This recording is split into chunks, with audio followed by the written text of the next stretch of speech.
అదే RTV app వార్తల్ని క్షణాల్లో చదివే అవకాశం ఉంటుంది. ఒక న్యూస్ పేపర్, ఒక టెలివిజన్ ఛానల్ మీ చేతుల్లో ఎప్పుడూ ఉంటాయి. వైసీపీ ఎమ్మెల్సీ టెక్కల నియోజకవర్గం వైసీపీ ఇన్ఛార్జి దువ్వాడ శ్రీనివాస్తో సంబంధం ఉన్న ఆరోపణలు ఎదుర్కొంటున్నటువంటి దివ్వల మాధురి 4 రోజులుగా ఈ అందరికి కూడాను సుపరిచితురాలు. ఆమె సుమారు 2.5 గంటల సమయంలో ఆమె వాహనం మాత్రం లక్ష్మీపేట టోల్ గేట్ సమీపంలో ఉన్నటువంటి ఈ ప్రదేశంలో ప్రమాదానికి గురైంది. ఆ ప్రమాదానికి గురైనటువంటి వాహనం ఇదే వాహనం. ఈ వాహనంలోనే ఆమె ఒంటరిగా ప్రయాణం సాగిస్తుంది. ఆమె టెక్కల నుండి పలాస వచ్చే క్రమంలోనే వాహనం మాత్రం ప్రమాదానికి గురైనటువంటి ఏదైతే సాల్వా కార్ ఇది ఏపీ 30QF 3593. ఆమె సెల్ఫ్ డ్రైవింగ్ చేసుకుంటూ ఈ కార్లో వస్తున్న క్రమంలో ఈ ఏదైతే ఫ్లైఓవర్ దిగుతున్న క్రమంలో సైడ్న ఉన్నటువంటి ఏదైతే ఒడిశాకు చెందినటువంటి వాహనం ఏదైతే ఉందో ఓడి 33M0888 ఇది ఒడిశాకు సంబంధించిన కారు.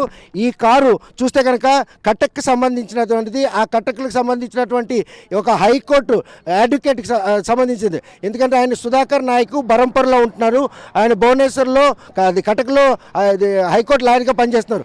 భార్యాభర్తలు ఇద్దరు కూడాను ఈ వాహనంలో వెళ్తున్న క్రమంలో ఏదైతే మాధురి మాత్రం ఈరోజు ఈ కారు యాక్సిడెంట్ కావడానికి గల ప్రధాన కారణం ఆ సమయంలో ఈ వాహనం తాలూకు స్పీడ్ ఎంత ఉంది, ఆ స్పీడ్ కూడాను ఆమె ఫోన్ మాట్లాడుతూ యాక్సిడెంట్ అయిందా లేక బెలూన్లు కూడా ఓపెన్ అవ్వడం జరిగింది. బెలూన్లు ఓపెన్ అయిన క్రమంలో కూడా ఇక్కడ స్పీడోమీటర్ ఎంత ఉంటుంది, అకస్మాత్తుగా బెలూన్ కూడా ఓపెన్ అవ్వడం జరిగింది. ఈ కారు మాత్రం అంటే హై సెక్యూర్ కారు అయినా కూడాను ఇంతలా ప్రమాదానికి గురైందంటే ఆమె వేగం ఎంత ఉంటుందనేది మాత్రం మనకు స్పష్టం అవుతుంది. చూస్తే కనుక కారు అంతా కూడా నుజ్జునుజ్జైంది. ఈ కారు ప్రమాదం తీవ్రత చూస్తే కదా ఆమె మాత్రం ఇంకా బ్రతికి ఉండదు అన్నటువంటి పరిణామాలు మనకు స్పష్టంగా కనిపిస్తున్నాయి.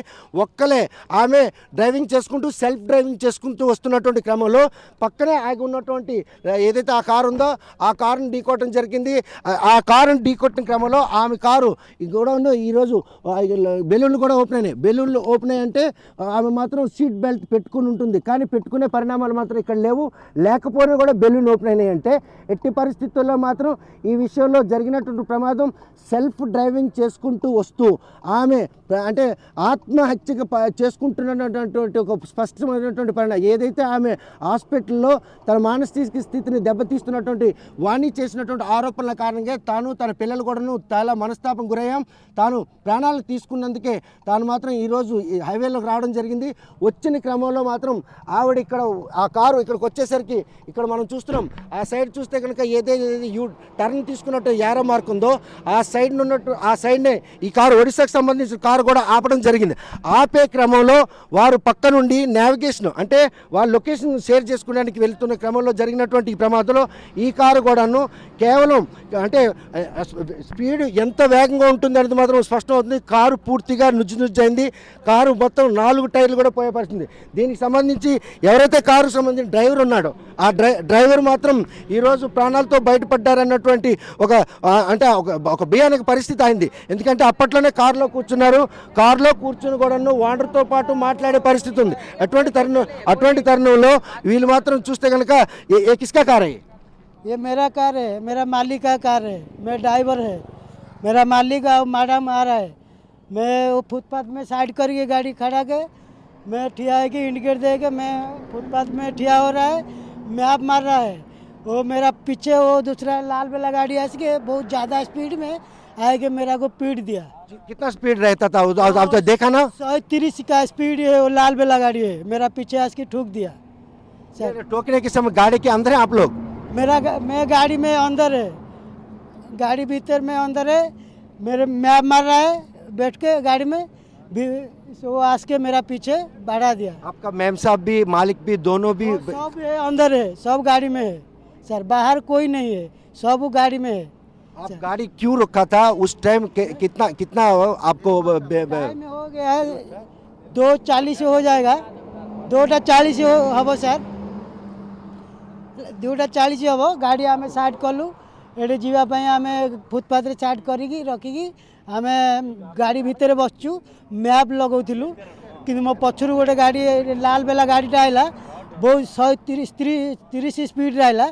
आसी मेरा पछे बाड़े देला. बहुत आपका मालिक को और आपका मैडम को कुछ हुआ था? मेरा मालिक को हाथ क्या हुआ, मैं दर्द हो गया, मैं तो देखा नहीं, हाथ टूट गया कि क्या, मैं जानता नहीं। पब्लिक मुझे निकालेगा ना, मैं जानता नहीं। मेरा मैडम का तालू फाट गया और हाथ तो भी क्या हुआ, मैं जो गाड़ी चला रहे थे वो औरत गाड़ी चला रहे थे, उसका स्पीड कितना रहेगा, वो चलाते वक्त कैसा था, वो नीचे गिरने के बाद उसका होश कैसा था, वो तो पी के चला रहे करके आप ही बोल रहे हैं। हाँ, मुझको जो लाल बेला गाड़ी धक्का दिया वो दारू पी दिया वो लेडी से। मैं हूँ साइड करी गाड़ी अच्छु पचर आइला बहुत स्पीड 30 रखी से गाड़ी लेडीज आमको आसिक बाड़े देला सर। आम पची आम सब आम आघात हो जाइए। आपको वो मैडम को आपको देखा ना वो गाड़ी चलाते वक्त मैडम को, वो तो पिया हुआ। आया गैस हो रहा है, जो मैडम जो आगे जो बाहर रहा है ना, जो लाल बेला गाड़ी मत बाड़ेला से तो दारू पी दिया, मुझे ऐसे बाड़े दिया गाड़ी में मेरा को। मैं क्या कर। उस टाइम कैसा लगा आपको, ये धक्का मारने के टाइम आप गाड़ी में था ना? मैं धक्का मारेला टाइम रे सर, मैं गाड़ी भीतर है गाड़ी भीतर मैं साइड में बैठता है, वो शुक्ला से आसिक मेरा पीछे बढ़ा दिया 130 स्पीड करके गाड़ी, वो लेडीज रुका हुआ गाड़ी को पीछे आके मारा था उन्होंने, धक्का मारा। हाँ, मेरा पीछे आसिक धक्का दिया, मैं तो गाड़ी खड़ा के ठिया हुआ, वो लाल बेला गाड़ी आसिक मेरा पीछे बढ़ा दिया, बहुत स्पीड आ रहा है, 130 स्पीड आ रहा है सर। मैं क्या करा, मैं तो गाड़ी में मैप लगा रहा है बस के। చూస్తే కనుక ఒడిశాకు సంబంధించిన ఈ కారులో మాత్రం డ్రైవింగ్ చేస్తున్నారు. డ్రైవింగ్ చేస్తున్న క్రమంలో ఇక డ్రైవర్ కూడా ఇక్కడ కూర్చోవడం జరిగింది. డ్రైవర్తో పాటు యజమాని కూడా ఇక్కడ కూర్చోవడం జరిగింది. వెనక యజమాని భార్య కూడా కూర్చున్న నేపథ్యంలో నావిగేషన్ సెట్ చేసుకుంటున్న సమయంలో ఆ వెనక నుండి వచ్చినటువంటి ఆ కారు మాత్రం బలంగా ఢీకొట్టడంతో కారు అయితే హ్యాండ్ బ్రేక్ వేస్తుంది. అందుకే కారు కదిలే పరిస్థితి లేదు. కానీ ఆ కారు మాత్రం హ్యాండ్ బ్రేక్ ఉండడం కారణంగా అంటే సూచనప్రాయంగా ఢీకొట్టిన క్రమంలో అక్కడ నుండి సుమారు 20-30 అడుగులు దూరం వెళ్ళి పొలాల్లోకి బాల్తో కొట్టడం జరిగింది. ఈ బాల్తో పడిన దాంట్లోనే మాధవి మాత్రం తీవ్రంగా గాయాలైంది.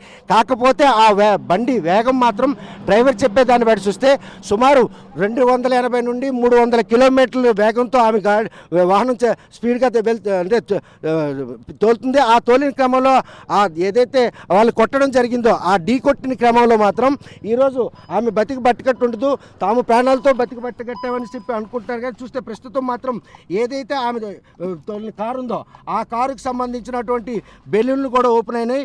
యాక్చువల్గా బెలూన్లు ఓపెన్ అవ్వాలనుకుంటే మాత్రం సీట్ బెల్ట్ పెట్టాలి, కానీ సీట్ బెల్ట్ పెట్టకుండానే బెలూన్లు ఓపెన్ అంటే ఇది ఒక లేటెస్ట్ టెక్నాలజీ కార్ అని మాత్రం మనకు స్పష్టం అవుతుంది.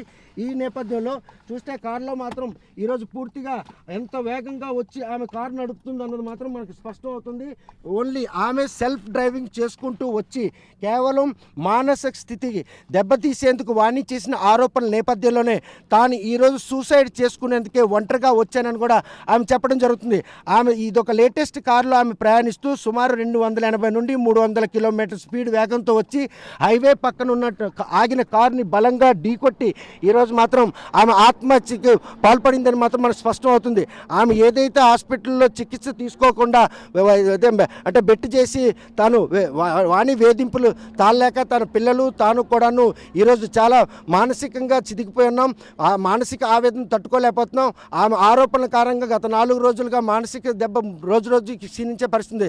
తన భర్త కూడా తన సమస్యను పట్టించుకోకపోవడం, మరోవైపు దువ్వాడు శ్రీనివాస్ కూడా ఇంటికే పరిమితి కావడం, ఈ పరిణామాలన్నీ కూడా ఆమె ఆత్మహత్య చేసుకోవడానికి ప్రోద్బలించిందని చెప్తున్నారు. ఈ విషయంలో మాత్రం తాను ప్రాణాలతో బట్టకట్టినప్పుడు కూడాను ఈరోజు తన ఆత్మహత్యకి నేను కానీ చనిపోయి ఉంటే దానికి కారణం కూడా వాణి అయి ఉంటుంది.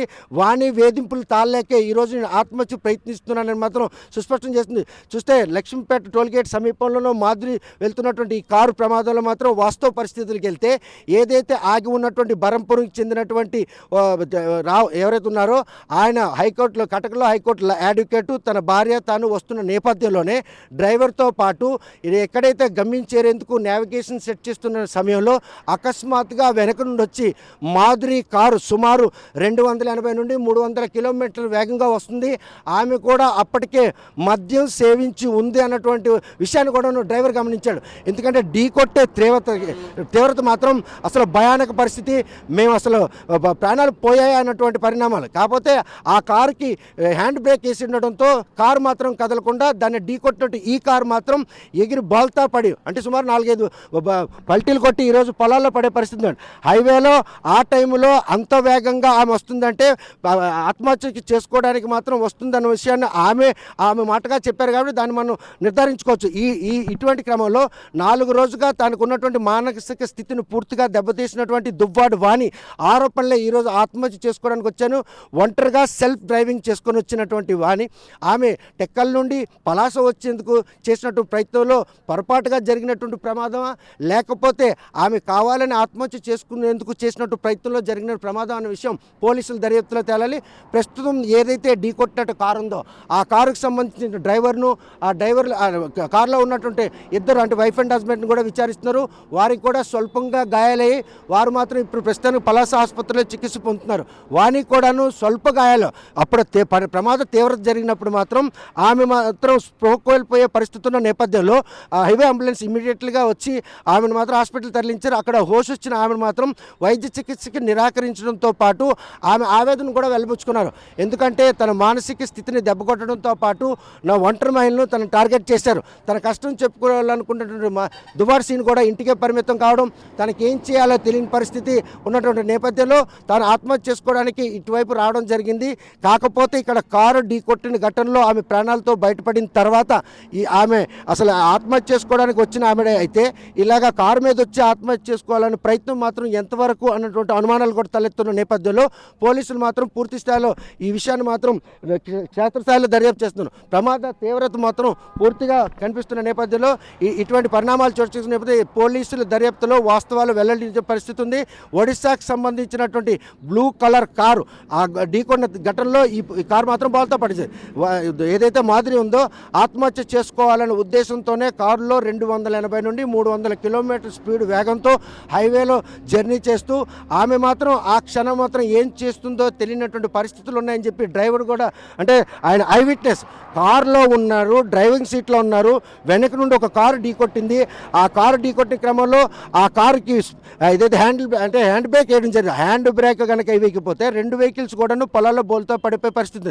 హ్యాండ్ బ్రేక్ వేయడంతో దానికి కొట్టినట్టు ఆ ప్రమాద తీవ్రత ఏదైతే ఉందో ఆ తీవ్రత కారణంగా ఈ కారు బాల్తాలు పడి ఈరోజు మాదిరి మాత్రం ప్రమాదానికి గురైంది. కారు లేటెస్ట్ టెక్నాలజీ కారు కాబట్టి బెలూన్లు తక్షణం ఓపెన్ కావడంతో ఆమె ప్రాణాలతో బయటపడిందని మాత్రం స్పష్టమవుతుంది. ఈ ఘటనపై పోలీసులు లోతుగా దర్యాప్తు చేస్తున్నారు. ఇప్పటికే చికిత్సకు నిరాకరించినటువంటి మాదిరి పోలీసులు దర్యాప్తు కూడా సహకరిస్తారా లేదా, ఎవరైతే ఆగి ఉన్న కారుని ఢీకొట్టారో వారు కూడాను ఇందులో వాస్తవాలు తెలియజేస్తారా, లేకపోతే ప్రమాదం గురైనటువంటి మాదిరి వాస్తవాలు కనుక పోలీసులు బయటపెట్టాలి. లేదంటే ఏదైతే వేరే కారు ఢీకొట్టారో ఆ డ్రైవర్ వాంగ్మూలాన్ని బేస్ చేసుకొని మాదిరి కావాలని ఢీకొట్టి ఈరోజు ప్రమాదంగా సృష్టించిందా లేకపోతే ప్రమాదవశాత్తు ఈ కారు ప్రమాదం జరిగిందనే విషయం తేలాల్సింది. పలాస నుండి వీడియో జర్నలిస్ట్ రామకృష్ణతో సత్యం RTV శ్రీకాకుళం. మరిన్ని వీడియోస్ కోసం ఛానల్ ని సబ్స్క్రైబ్ చేయండి. లేటెస్ట్ అప్డేట్స్ కోసం వాట్సాప్ ఛానల్ ని ఫాలో చేయండి. అండ్ లింక్ డిస్క్రిప్షన్ లో ఉంది.